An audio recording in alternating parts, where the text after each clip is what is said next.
So weighing in on the DJ Evolve story, you saw he flipped his testimony and said that he didn't see Babu Owino with a gun. We all saw the CCTV, so we are just wondering what's wrong with this kid. But it just goes to show that Kenyans don't place your hopes and faith too much with Kenyans, because Kenyans ni wale given they are highly excitable, and given the chance to exhibit their stupidity, they will do it without even batting an eyelid. They remind me of anytime you're seeing the presidential motorcade, you see President Ruto, like now he was in Meru. And then I've just seen another video the other day. He was passing through Nauko in the hood, in the East Land or Nauko, some back streets. And then you're seeing guys saying, "Oh my God, momentarily they forget the tribulations they are going through. Momentarily they forget and then they forget, and then they just start. They get carried away by euphoria.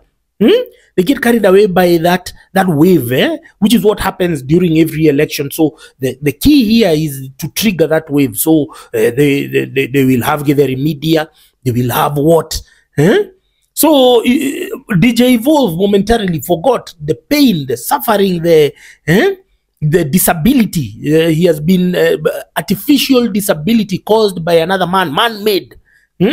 He forgot all of that when he was giving the testimony. Now what can we do?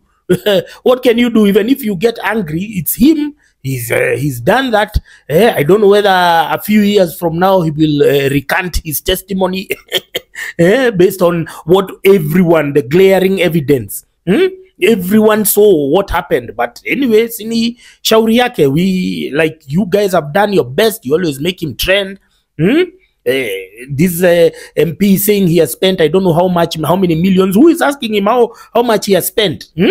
I mean, this was an unnecessary crisis. You created it, so why are you telling us that you spent, I don't know, 50 million? This is Kenyans for you. So we need a new crop of Kenyans who are not carried away by theatrics, antics. We need people who are steadfast, who have msimamo, because that you can clearly see that guy hana msimamo. He cannot be trusted, which is very many of you. Where you cannot be trusted making the right voting decisions. You cannot be trusted, even to think, because you're going to be swayed easily by your religious leaders, by your politicians. So there's another thing, there's another phenomenon occurring, is that we are hearing occasional Al-Shabab attacks in the northern Kenya, some in Lamu. There was a time it was almost like they are weekly. And then there are always these reports that, I don't know, the US is not sharing intelligence reports with Kenya and Uganda. And I'm wondering, like, the US ambassador has been a mainstay at State House. She's been going there. There was a time she was going there every week. What's happening? Why? And why is Kenya over-relying on intelligence from other people? Don't we fund our own intelligence agencies? So this is the time now to start taking personal precaution, because I told you, anytime you see the media telling you this, you always do the opposite. If you see the politicians telling you to do this, you always do the opposite, because you can never trust these people. Can't trust the media, can't trust a politician if you're smart. But if you want to keep on following them like those idiots who are addicted to news, well and good. Because you must not have been in this country. You must have been living in your own utopia to not have analyzed the things that happened during Uhuru's first term in office. If you remember, the first thing that happened was JKIA was the first thing that burnt mysteriously. Suddenly, when it was burning, there was no fire brigade. There's always a fire. The 2 fire engines at the JKIA, they were nowhere to be seen. The hydrants were not working. The fire extinguishers were not working. Over on the other side of the road, there is a military barracks. All those things were not working. That building burnt there for 3-4 days. So you know that there was no coincidence there. That was premeditated. And then you remember, then they came Westgate. Well, I told you, your ignorance is not my burden to bear. There was this documentary called Terror at the Mall on HBO. Maybe you can try and torrent it, because it was on YouTube like for a couple of months and then they pulled it down at the time when they released it during the first anniversary of Westgate in 2014. They had analyzed over 26,000 hours of footage from CCTVs within the mall, you know, from the banks, from the restaurants, all the hours they had analyzed them so they could give a story. They could start with somebody like when they were walking in the mall, because they also went to look for some victims, even some who are outside the country.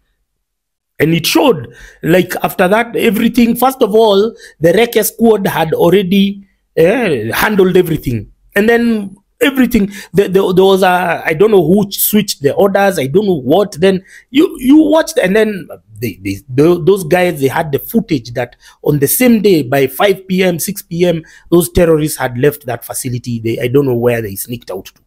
So you know that. If you watch that, then you'd be taking personal precautions. So the safety measures. And then there was the Garissa University attack. The Reke squad were waiting on site for the plane to take them to Garissa. Was the plane available? No, it was flying some slay queens to Mombasa. The slay queens were there and they were taking selfies. That's the contempt that the rich have for ordinary Kenyans. And the president, Uhuru Kenyatta, instead of even donating, even giving instructions, even for one of the military choppers to deliver a Reke squad there, what did he do? He got into a flight and went to Abu Dhabi. They went to Abu Dhabi to watch Formula One. That's the day they drank with Akina Jomo Geshaga and Chris Kirubi. They drank and drank until they ran out of money. This is your president, the one you guys were saying, oh, we are voting for him because he's rich and he cannot steal. We are voting for him because he's God ordained. You should have had the members of the Mount Kenya community and their stupidity. Oh, I don't know what the God has ordained him. You used religious rationalization and stupidity to justify your poor electoral choices. So if you know all of that, if you know that some of these things are queer and strange, that last week there were over 200 policemen on every exit in Nairobi purporting to test people on alcohol. 200 policemen well kitted. I don't know, 10 roadblocks, all exits in Nairobi. And those guys, on the same during the same cycle, we are talking about Al-Shabab attacks. So why are all these people chasing alcoholics and they are not chasing the terrorists? You understand? You understand? So you need to know that we are in a shit show.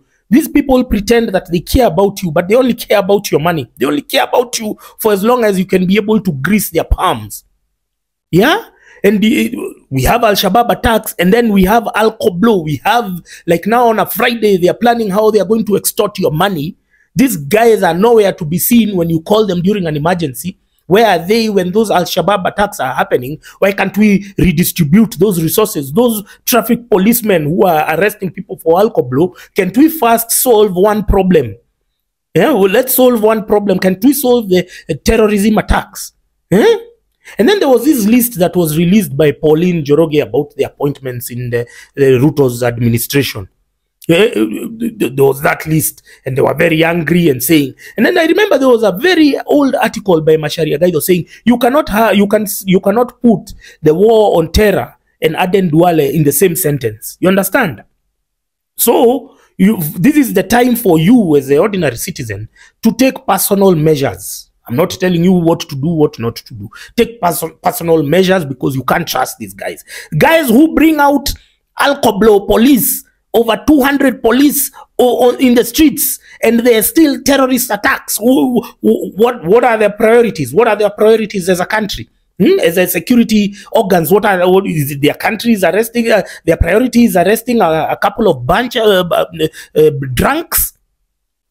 And there are terrorists who are in northern Kenya, very active. In Wajir, they literally stopped a bus and then they started checking who are the locals, who are the non-locals.